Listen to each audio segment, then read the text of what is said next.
Good evening, everyone. Welcome to the Tao of June. Sorry, that's my podcast. Hello, everyone. Welcome to my channel, June the Groomer.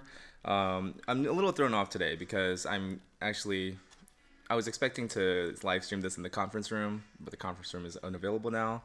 So here we are. I am about to read the last chapter of my book, The Art of Grooming, and hopefully the audio and everything is okay here, but we'll see. If not, I can always just try this again. All right, so this is chapter 8, How to End the Groom. After the haircut is done, I always shower them with praise and sincerely thank them for their trust and cooperation. Even if there were rough moments, we only focus on the good and reward her for completing the activity with us. I usually give them a gentle head and ear rub while feeling genuine gratitude and joy for this wonderful experience. Trust me, they will feel it too. It radiates through our skin and creates a field of love around us. Then, let them down from the table by holding them close to my body and gently rest their paws on the ground. Do not just let them jump down. Because we have just massaged their entire body, we must allow their bodies to set and relax in order to fully take advantage of our efforts. We do not want them doing anything too strenuous. Now is a good time for a leisure walk. What better way to end the session than with a walk? The dog's version of a nice chat. I notice that every dog walks taller and prouder after the groom. They feel good and they know they look good. Most can't stop prancing around, strutting their stuff. This is a victory walk where both of you get to show off. Where you both get to show off. Either way. This will ensure the dog will remember this as a pleasant experience and will most likely be willing to do it again. You should notice the groom becomes easier and easier each time you do it together. Today was a perfect example. Today I groomed a dog named, two, Teddy and Wally. You guys may have seen me share some of their pictures, Teddy Smilebringer, on my Facebook page, but Wally, the smaller one, he used to be extremely difficult to groom because he's just a ball of energy. The first time I washed him, he jumped out of the big utility tub that we have to wash him in. He jumped out probably 5-6 times, right? And he won't sit still. And today it was a little bit, he still has a little bit of the energy, especially around when I'm working on his feet, especially around his head and his ears. He kept flipping his ears today, but it was so much easier than the times before. And when I finish the groom, I hug him and I tell him, "Thank you so much. I appreciate you. I'm so proud of you." And when I let him down, I let them down gently. Don't just drop them. you know. Okay. Staying in a positive state of mind is crucial when the groom is over. Just like people tend to remember the beginning and the end of a speech, dogs tend to remember how the groom began and how it ended. When the haircut doesn't turn out the way you wanted, or if you made a few mistakes, don't stress about it. Don't worry so much with how the haircut looks once it is done, because this can ruin the experience for the dog. When we look at them with disappointment, we are sharing negative energy. They do not rationalize the way we do, and will think you are disappointed with them. They feel the bad vibes. This could turn grooming into a negative experience, one anticipated with anxiety. Once it's done, it's done. Stop looking at it and remind yourself that it will grow back. Tell Buddy that the dip in his poofy head makes him look so cool and brings out his fun personality. He'll be in heaven, wagging his tail in ecstasy. He doesn't really care how he looks as long as you're happy with him. Dogs will Hey, what's up, Go Groomer? Amy is here. Hey, Pinkie Pie, what's up? How are you? Dogs will love to be groomed as long as we create a positive experience for them. If using a kennel to hold Buddy in, check to be sure it is clean and comfortable with fresh water to drink. If you allow the dogs to just hang out, have him rest in an area that is quiet and comfortable with easy access to fresh water. After a grooming session, especially if we are incorporating massage techniques, dogs need plenty of rest and fresh water. Just like if we go to a spa we get massaged, we go in the hot tub and things like that. For the rest of the day, you want to rest and make sure you get plenty of water, right, to flush the toxins out. You don't want to go on like a marathon run or go play basketball with your friends after that. So just like that with dogs, especially if we're massaging them, we just wash them, we dry them, brush them, and this is like a spa day for them. So for the rest of the day, you want to make sure they don't go chasing a squirrel or something. Don't do anything strenuous. I remember one of our clients, her dog pulled a muscle because after the groom, her sister came, and her sister was like, "Oh my God, she looks so adorable," and she jumped off the couch, and she pulled a muscle in her leg. She was limping. So, and I told her, like, I'm really sorry, but like, I may have forgotten to remind you. I don't know. I tell all my clients, but sometimes I forget. But I was like, I may have forgotten to remind you, but yeah, after the groom, plenty of rest, plenty of water. A leisurely walk is okay, but you want to make sure they don't go chasing after a squirrel or something. Nothing strenuous, no strenuous activity after the groom. Okay, where was I? Okay, strenuous exercise or excessive stimulation is not recommended. A leisurely walk is great, but not a jog. I like to play meditation. I put mediation. I misspelled the word there. Okay, so I like to play meditation or quiet classical music to promote rest and relaxation. Nothing warms the heart more than seeing a peaceful, clean dog cuddled up in his favorite bed, fast asleep after a groom. That feeling inside is even better when you know that you are the one who created this beautiful experience with your own hands. You cannot, you can do it. No, you can do it. You can do it. You have greatness inside of you. You are everything to the dog you are grooming. You're their whole world. To do this for them is to demonstrate and express your love for them and your gratitude for their loving devotion to you. There may be doubts and fears, but love awakens in us the courage necessary to act in spite of our doubts and fears. I truly hope this book connects with you and helps you if you have an interest in dog grooming. This book is my philosophy on dog grooming, and this is my art, my passion. I write this book to help dogs and their owners by creating awareness on the subject of proper dog grooming and the significant role it plays on the life of our dogs. My hope is that all dogs receive the proper grooming care they need by sharing the right information. Most skin nightmares that appear on older dogs are caused not by owners and groomers who do not care, but rather people who do not have the right information. By brushing and combing more regularly and washing less frequently, we can save them from all the harsh skin issues that seem to be plaguing our dogs. It is not only causing our dogs to experience such an uncomfortable life in their later years, but it also causes owners so much heartache while costing them a lot of time and money at the vet's office. It is not a lack of love, but a lack of the right information. In review, always concentrate on your breathing and how you are feeling first and foremost. Then visualize positive results and see yourself not only doing it, but knocking it out of the park. Believe in yourself. Be aware of your energy and use the power of touch to communicate your intentions. Be aware of each moment and read the body language of the dog. Be conscious of your own body language and as well, and remember to listen to your body. Readjust your stance and always find a comfortable posture while working. When I remind myself to breathe, I am almost always suddenly aware that certain muscles in my bodies were tensed while I was holding my breath. Relax, breathe, and let your body be the physical expression of your mind. Quote, physically, we don't stand a chance with unruly dogs. They are physically much stronger than us, but mentally, we are much stronger than them. Cesar Millan.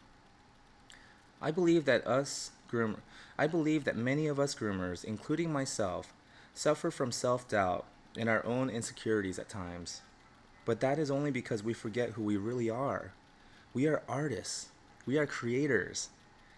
We are fearless and courageous when we are called to be, in order to lighten the burden of another.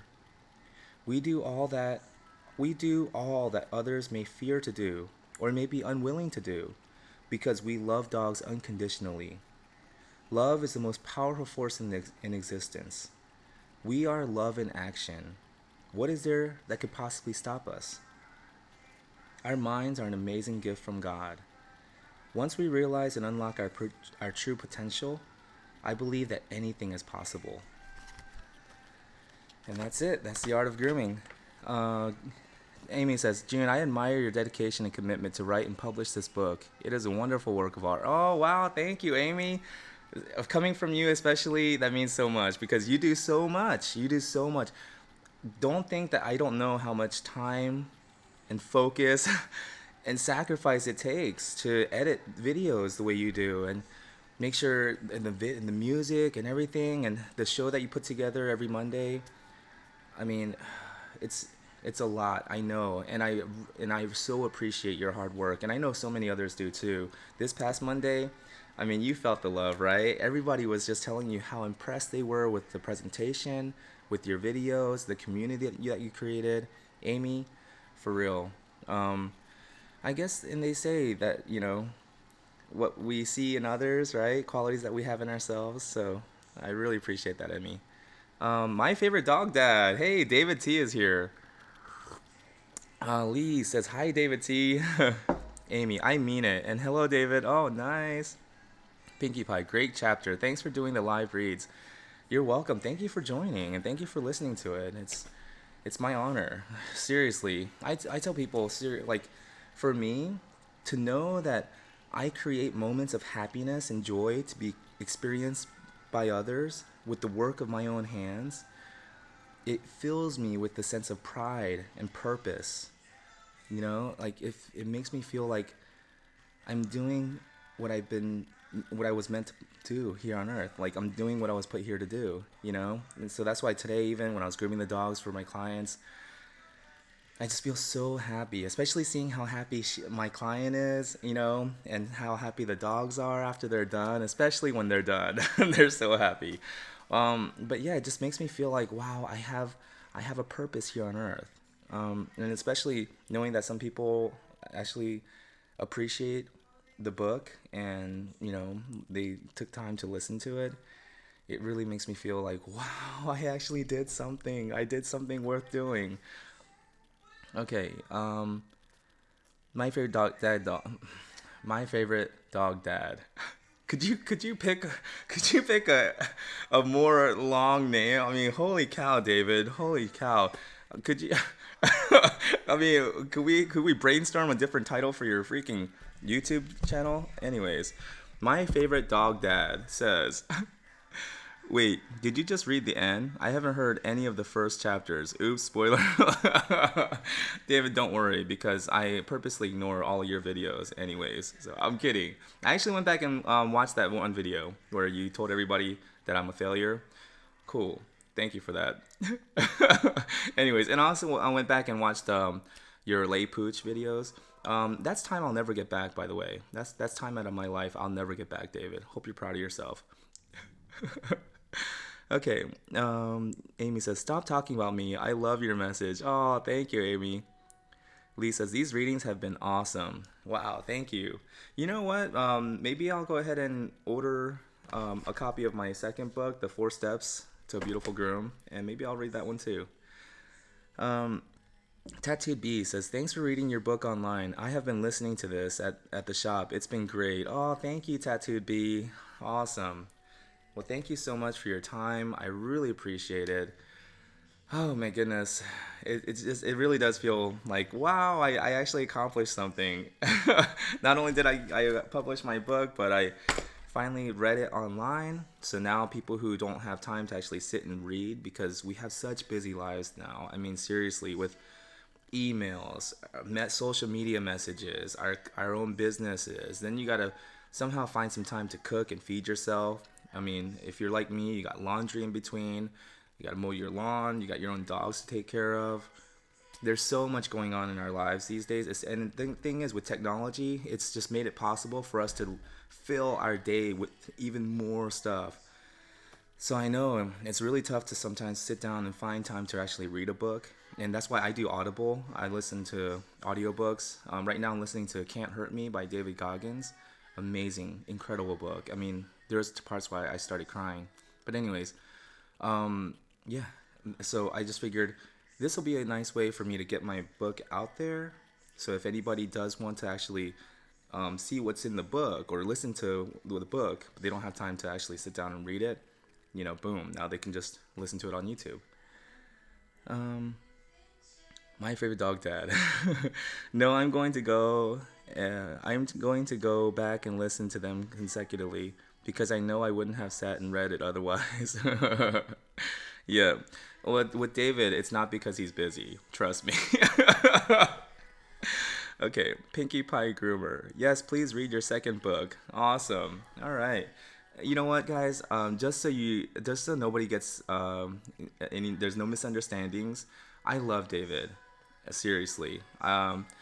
He feels like a brother to me, right? And so that's why. And the thing is, um, I wasn't sure if he liked me first. I didn't wasn't I thought that he didn't like me at first because he was kind of teasing me on some of the live streams, right? Or some of my earlier live streams, especially when I was doing the coffee talk, and I was just like, does this guy not like me? Is he like a secret hater? Like, why is he being so mean, right?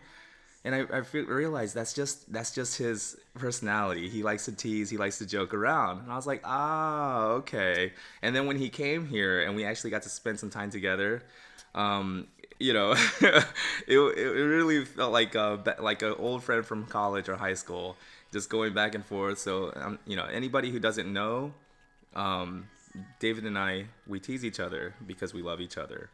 I think on his part it's a little bit more sexual, but we'll let that go. Anyways, Buffy, true that. Okay, so I'm sorry about that last inappropriate comment. Hopefully, you know, if you're offended, I'm sorry. But yeah, thank you guys so much for your time. Thank you for listening to my book. And you know what? Does anybody want this? Because I'm done reading it now. So if anybody wants this, email me, junethegroomer@gmail.com, and I'll send it to you. It's a little bit bent up because I was folding it and rolling it while I was reading it. But yeah, I'll go ahead and send this to Lee. Do you want this, Lee? Anyways, Amy says, June, what do you feel is the most rewarding part of pet grooming? What makes you feel you chose the right path? I think the most rewarding part for me is the fact that it's so difficult. Like, because sometimes, even today, I mean, he was moving around, especially around his head, and I was like, oh my God, Wally, these scissors are really sharp, right? I just got them sharpened recently, too. I was like, do not move, holy cow. Like, it's that, oh my God, my heart pounds, and I feel, I have to breathe, and the image that I have in my head that I have to constantly try to push out is blood. Like I for some reason I picture him turning or flipping his ear at the wrong moment and me slicing into it, or maybe gashing his eye, especially when they move like that. When I'm trying to do his head. There's so many times in the groom where things could go really bad, right? And the dogs don't always cooperate. And I tell people all the time, it's like it would be like if a sculptor, right? Because we're sculpting these dogs, right? We're sculpting live animals. We work on a living canvas. And so I tell people, imagine if a marble or granite or whatever the medium is that the sculptor is working on, what if it was actually alive and had thoughts and feelings and could get scared and upset, right? We'd have a lot of half-finished statues all around, I mean, for real, they'd be like, yeah, the statue has no fingers or toes. I tried chiseling it, but the damn thing got so scared and got upset. I mean, I got a concussion. I got concussed, 4 times. The rock hit me over my head, and so yeah, the statue's not done. There you go. You got a halfway done sculpture. Because yeah, I mean, these dogs move around and sometimes they they bite and stuff. So for me, when I'm all done and I see this dog, this just beautifully sculpted, right? And everything, I chiseled away the excess. The beautiful dog was already there, just like Michelangelo said. I just chiseled away the excess. But I chiseled away the excess on a moving, live, sentient being that wasn't really volunteering for this, right? Some of the dogs that I groom, even tomorrow, I texted my client. I was like, I'm so excited to groom Leo tomorrow. And she was like, we are too, but I don't think he is. He jumps up on the table. He's like, come on, let's get this over with. But he doesn't particularly like it. And also, he's just like, oh, man, you again. I'm like, sorry, buddy. They didn't tell you I was coming. And they don't sign up for this, right? So for me, I know that a lot of times the dogs don't like to be groomed. They don't like water being sprayed on them sometimes. Some dogs don't like the dryer, the air being blown on them. Some dogs just cannot stand their feet being touched or messed with. So all of these challenges that come up in a groom, and sometimes when the dog is being aggressive or biting, for me, overcoming these challenges and being the one to guide the dog through something that is scared or for something that it views as unpleasant and it doesn't want to do, to guide it through gently and be the one that leads it through this process. And we come out on the other end and he feels good. He knows he looks good. He's now proud and strutting himself. Not strutting, strutting around, not strutting himself. And knowing that I did that and that not a lot of people could have done what I just did, for me, that's the most rewarding part. And I've always loved dogs. Growing up, I've always loved dogs. I mean, I just always felt this special connection with dogs, and I never imagined it could have been possible for me to actually work with dogs. I just thought that I love dogs too much. It would be like play for me. It wouldn't be like work. It would be play. And I don't feel right about getting paid for that. Because I would enjoy it too much. I always grew up thinking a job is something that you go to that you just tolerate, right?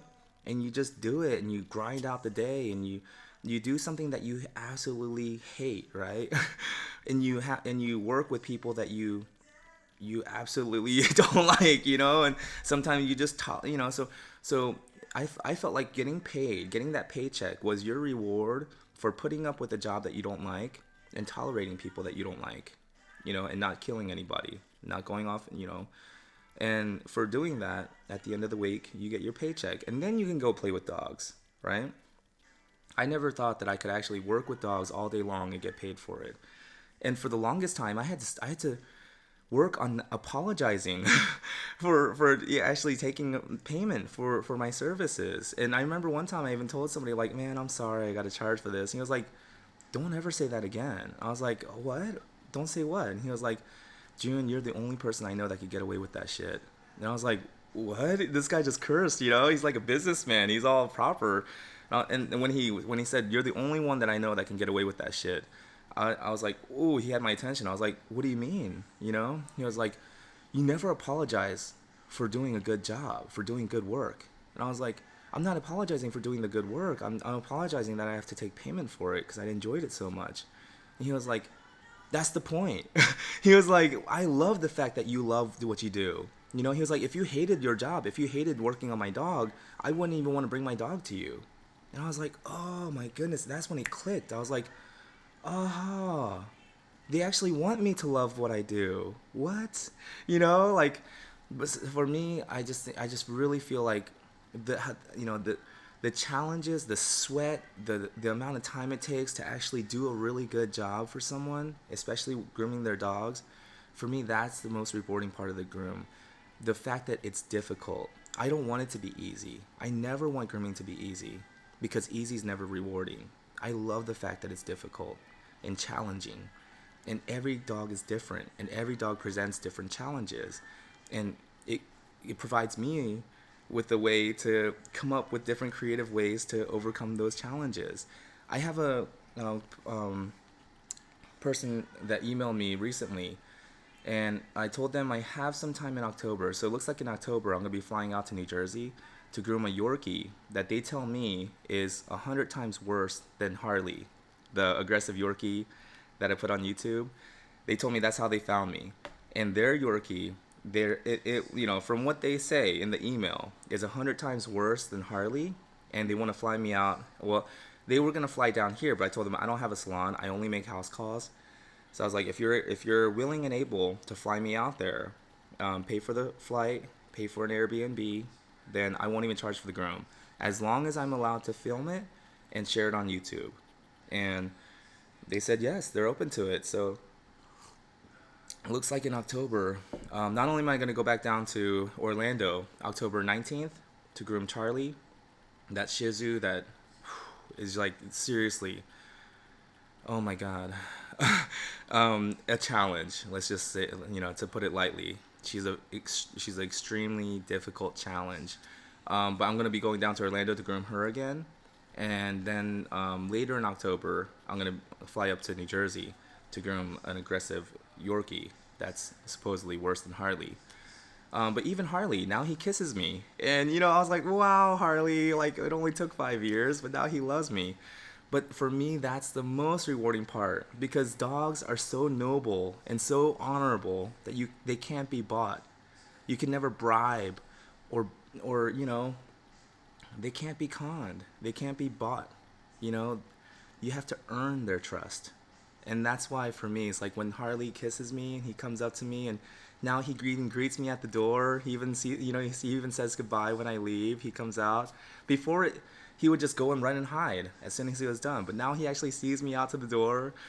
It's so rewarding for me, because a dog won't do that unless they mean it. And I earned it over the years by being genuine and showing him that I'm somebody that is worthy of his trust. And I earned it by allowing him to bite me, not reacting. So for me, I think that's the most rewarding part of grooming. I feel like I was meant to do this. I really do. I feel like this is what I was meant to do. Buffy, amen to that. Amen to that. Dog grooming is hard. My hat's off, and thanks to all groomers. Nice. Thanks, Buffy. Lee says they can be unpredictable. Yeah. Yeah, dog never tells you beforehand. Like, hey, I'm about to spin like this. They just do it. You're like, oh my God, my scissors are right there. David says, being able to stay in full control of yourself in those situations and remain calm over yourself in those situations is rewarding, and knowing you're capable of that self-control. Exactly. Yeah, knowing that I'm able to control my own anxieties, my own fears, my own frustration is, oh my goodness, especially when they bite really hard. Like, look at that right there. Look at that right there. When they bite really hard. That was from Charlie back in July, early July. I still got a bruise there. It's growing out now. But yeah, when they bite really hard and they try to rip your finger off, sometimes my knee-jerk reaction is to get angry. Like, what? Like, it's almost like a reflex reaction. You want to get mad and like scruff them, like, hey, don't do that, right? But you just gotta, like, I have to remind myself, I'm the one messing with her. I'm the one being disrespectful. She's telling me, don't touch me. I don't want you to touch me. This is my body. I don't want you doing whatever you're doing. And I'm persistently ignoring that, and I'm continuing to do what I'm doing. Not because I want to be mean, but because if I allow her to have her way in this situation, it's actually not in her best interest in the long run, right? Because she's matted, she's all tattered, and her skin is in horrible condition. I have to do what I'm doing to provide her with some relief. But how can I tell her that? How can I explain that to her in human language? I can't.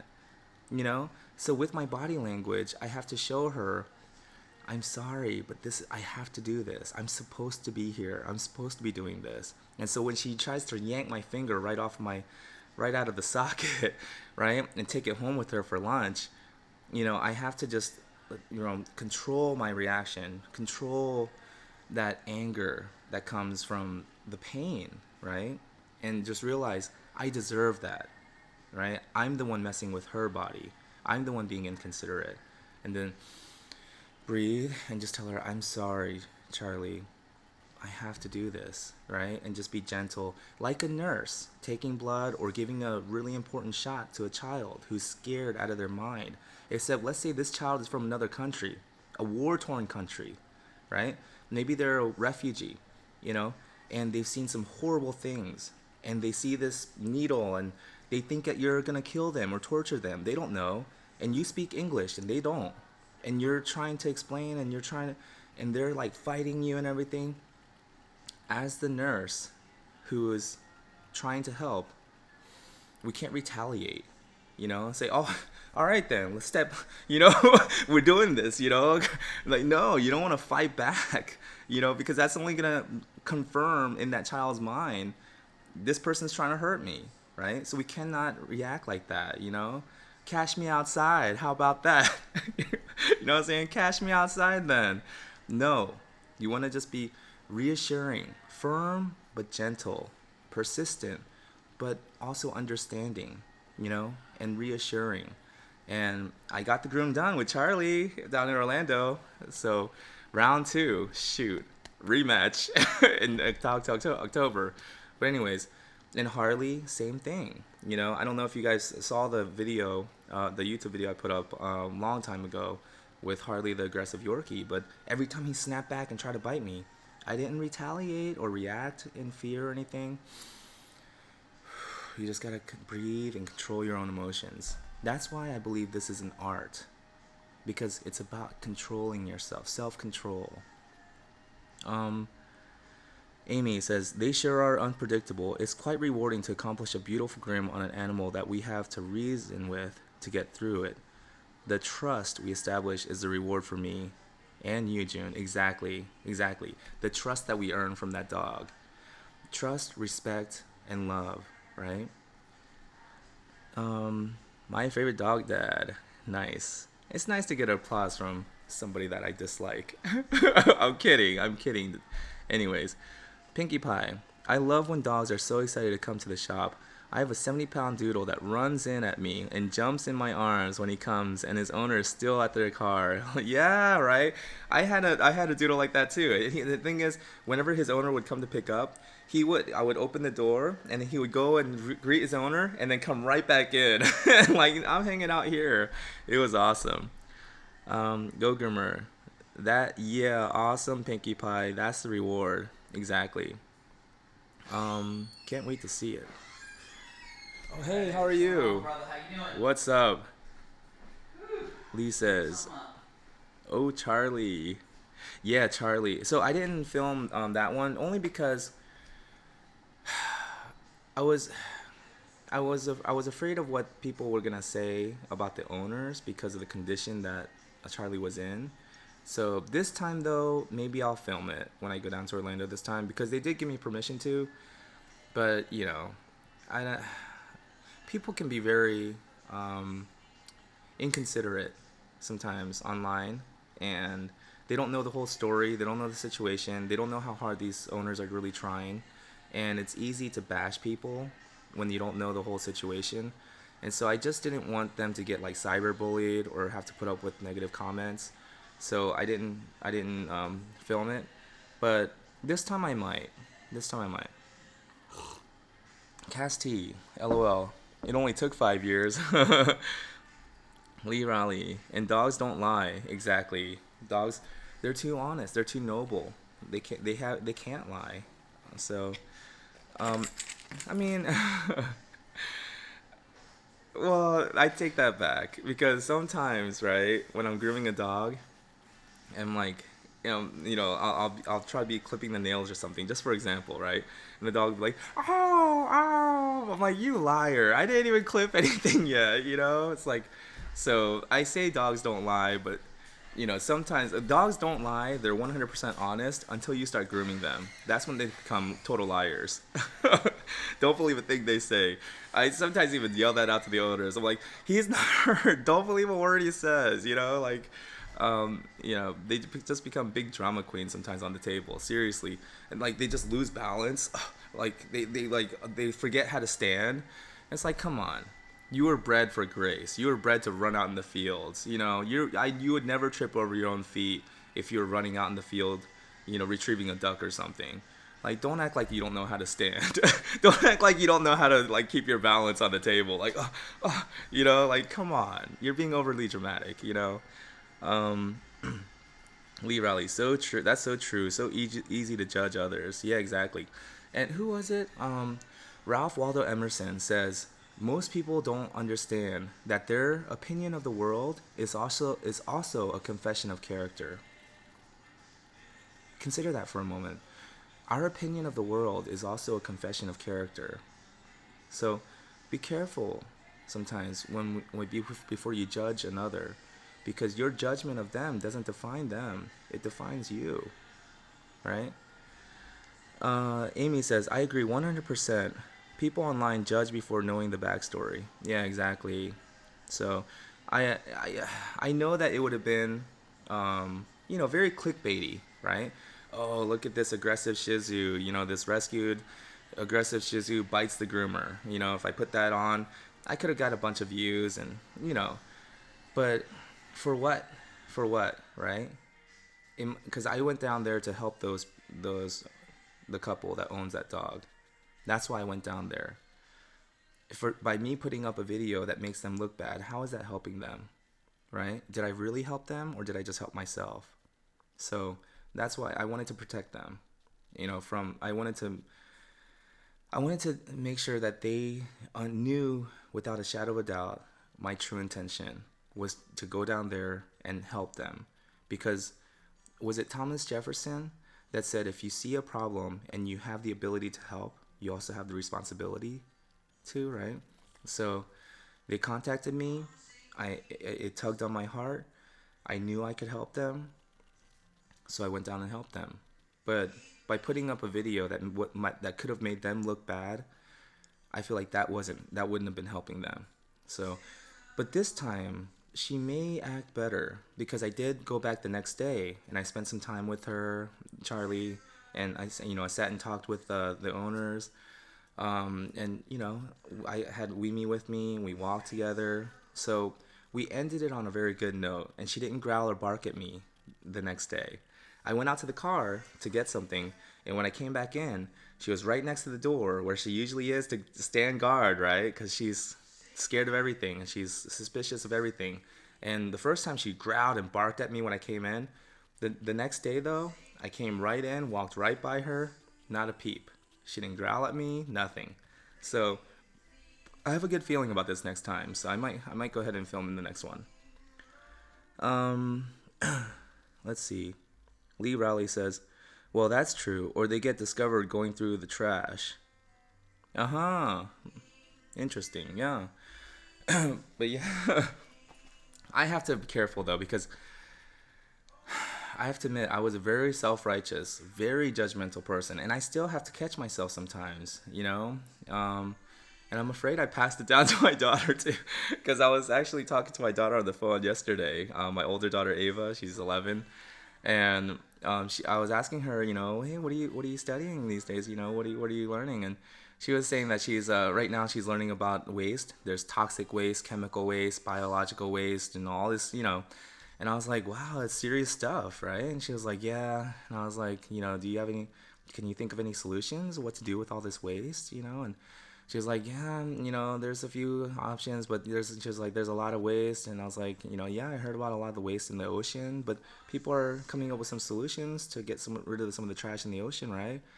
And she was like, yeah, and I was like, why do you, and I told her, like, biological waste is a big problem right now. I was like, when I walk my dogs, when I walk Angel and Dexter and Weemy at the park or even around our neighborhood, I see dog poop everywhere. People don't pick up their dog poop.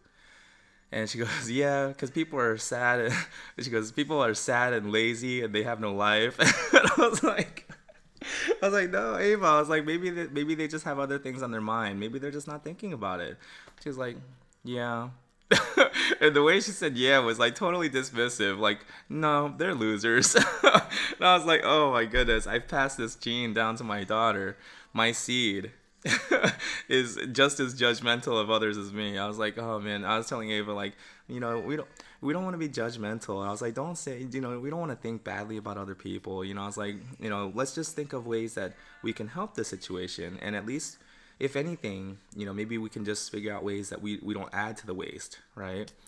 trying to trying to get her to think more positively, because yeah, she probably gets it from me, Shoot, I was a very judgmental person. But anyways, Pinkie Pie, I agree. It's not about slamming. It's about educating. Exactly. Exactly. It's about trying to find the best solution for everyone, right? And sharing our experiences so that it would be helpful for others. Not trying to tell people what to do, but just sharing our personal experience, saying, hey, I went through something like this, and this is what I did, right? And it was helpful for me. And maybe that'll give somebody else some ideas if they're going through something similar, right? But not telling people what to do or how they should live their life or calling them losers. Um, Lee says, Lee Riley, then they try to lie. Uh-huh. Go Grimmer, you're a great daddy. I'm not sure if my daughters would agree, but I try. I try to be. And I just got to be honest, man. Being a dad, being their dad was my greatest source of happiness, fulfillment, just my greatest honor and privilege. And not having them with me, it really does take a toll. Like I've been struggling. I've been struggling these days, to to stay positive, right? But I think the problem is I keep thinking back to the way things were. I see pictures, I see videos that from like a year ago, 2 years ago on Facebook memories and stuff, and Instagram. Like there's like this video where we're at the pool, and like I guess the sadness comes from me wishing things were the way they used to be, right? Thinking back on those times and those memories and how happy I was with them. But I think that's not productive, right? It's not productive. And it just leaves me in a state of deep sadness to the point where sometimes where it's debilitating. I find it hard to get out of bed. I find it hard to sleep at night. But I think that, the best thing I can do, because the situation is what it is, right?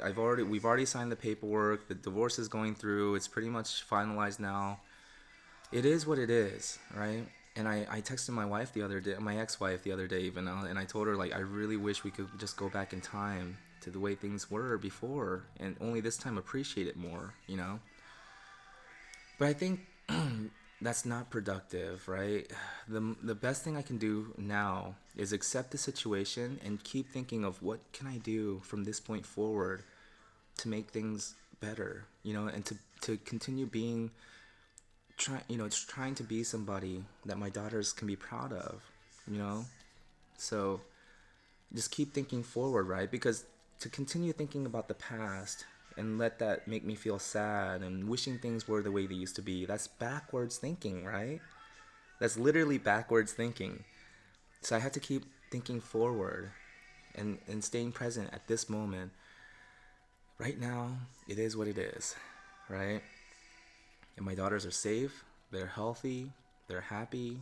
We still have a, great way to communicate. We still have great communication now. And I just have to continue to think of ways to be the best father I can be by being the best person I can be. Continue going to the gym, continue taking care of myself, continue growing my business, and just continue trying to be the best person I can be so that my daughters can feel proud of me one day, And I feel terrible that I disappointed them. I let them down. But, I think, here's the crazy thing though. I got into a real bad slump. I think it was just last week it was very recent. I got into a real deep slump. And I was in a really bad place. But what really helped me was I thought back I was reminded of the time when I got pulled over for a DUI when I was 19. So, almost 30 years ago. No, 20, almost 20 years ago. But when I was 19, I got pulled over for DUI, and I was put in jail. And I remember thinking my life is over. right? I actually signed up. I passed the ASVAB. I was signed up to go to the Navy. I even had a date to go down to South Georgia where their boot camp was. So I was ready. I was ready to go into the Navy, serve our country, and I was really proud of that too. I was like, man, I was felt so great about myself. And then I got pulled over for a DUI, and I was just thinking, my life is over, you know. And then in court, even my lawyer told the judge, you know, he already had his paperwork. He was ready to go to the Navy and serve our country. She was like, can we just drop these charges, you know, so he can go to the Navy? And they said no. And they gave me the full sentence, full probation, everything, all the community service hours, all the fines.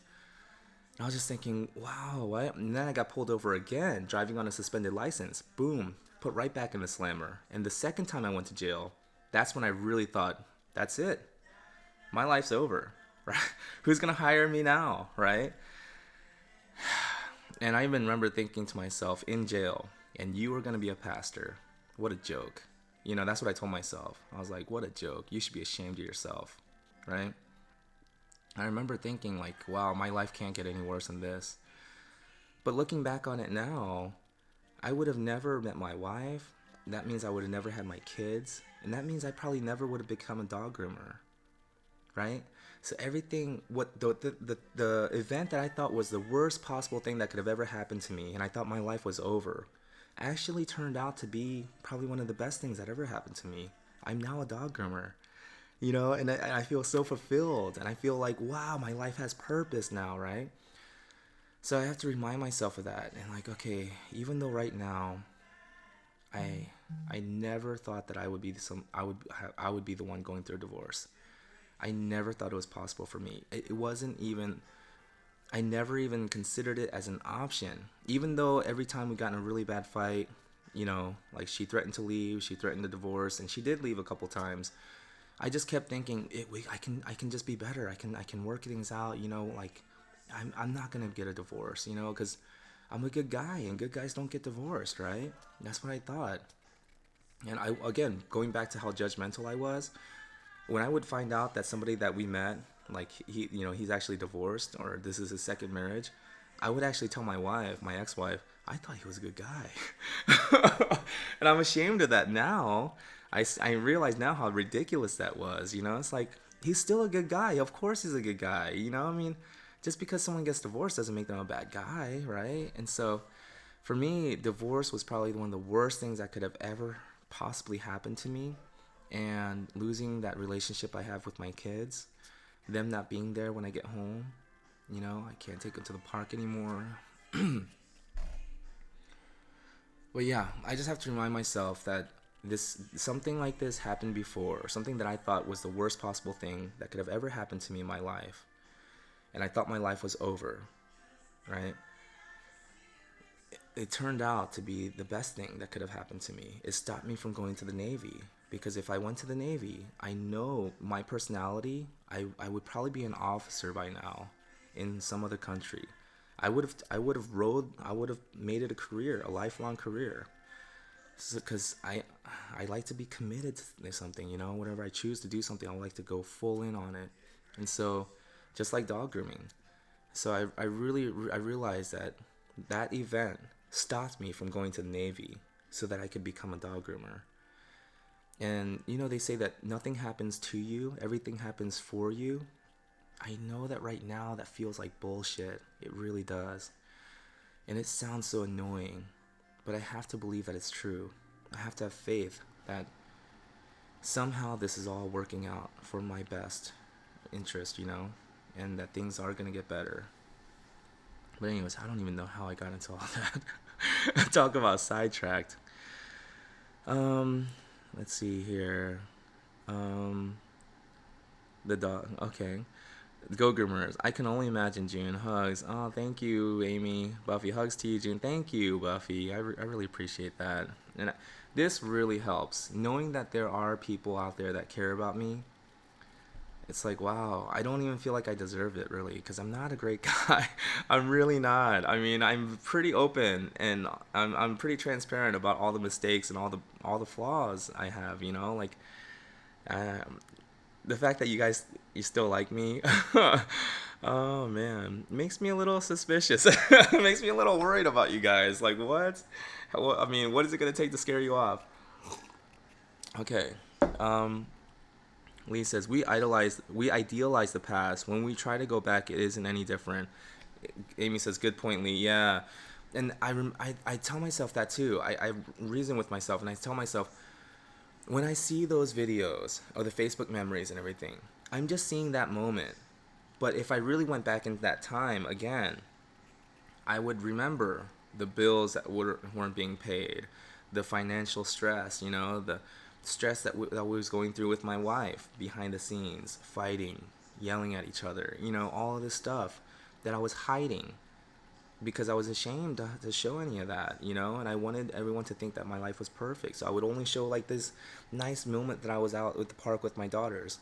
But what I don't remember is that I was probably out with the park with my daughters because my wife and I got into it, and I wanted them to get away from, I needed some time away, and I didn't want my daughters to see us fighting like that. So, boom, I was there at the park with my daughters, and then I'm shooting these, Facebook videos like, hey, look at my daughters, we're so happy, What I'm not showing is what happened behind the scenes and why we were there at the park in the first place.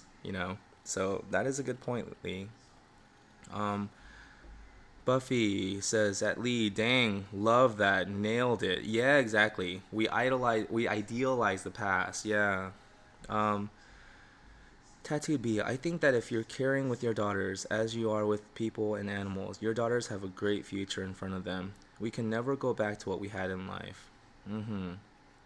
Tattooed B, and sometimes holding on is way worse than letting go and moving forward. Exactly, exactly, and that's why I think that I was in such a really dark place, um, just last week.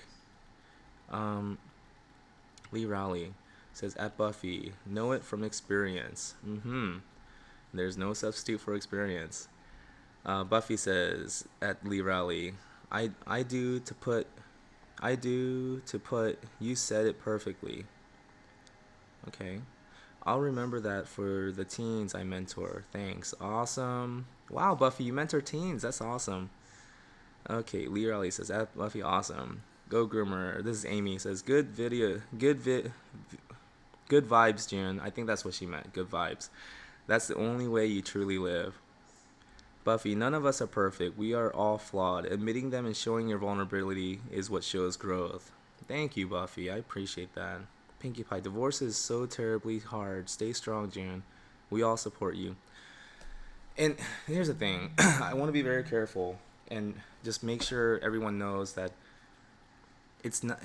I, for the longest time, I had such resentment and anger towards my wife or my ex wife, but it takes two to tango, right? And I just want everyone to know that it was my fault. I could have been a better husband. I could have been a better, I mean, there's a lot that I did wrong too. So, and in the end, I think that you know we just grew apart. We just aren't right for each other. So yeah, I don't want this to be like, oh, she's a bad person. She's not. She's a great mother to my children. She's a great person. You know, it's just, you know, I failed. I failed to keep the marriage together. I guess it was my fault. But you know, again, dwelling on the past. What if, and I wish things were the way they were. It's like none of that is productive.